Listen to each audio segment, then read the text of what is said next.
पाक फौज FC बलोचिस्तान और पुलिस का मुश्तरका ऑपरेशन शाबान जारी है। सिक्योरिटी जराये के मुताबिक सिक्योरिटी फोर्सेज ने ऑपरेशन शाबान के दौरान पहाड़ों में छुपे खारिजियों को भारी हथियारों से भी निशाना बनाया। कार्रवाई के दौरान मजीद 4 खारिजी मारे गए जबकि मुतादिद के जख्मी होने की इत्तलात हैं। ऑपरेशन शाबान में हलाक होने वाले दहशतगर्दों की तादाद मजमूई तौर पर 43 हो गई है। सिक्योरिटी जराये के मुताबिक 5 जुलाई से अब तक ऑपरेशन शाबान और दीगर इंटेलिजेंस बेस्ड ऑपरेशंस में मजमूई तौर पर 79 दहशतगर्द हलाक किए जा चुके हैं।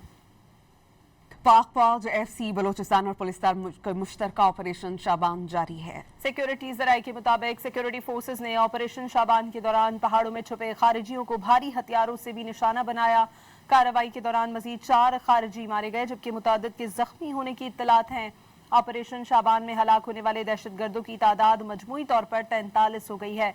सिक्योरिटी जराये के मुताबिक 5 जुलाई से अब तक ऑपरेशन शाबान और दीगर इंटेलिजेंस बेस्ड ऑपरेशंस में मजमूई तौर पर 79 दहशतगर्द हलाक किए जा चुके हैं।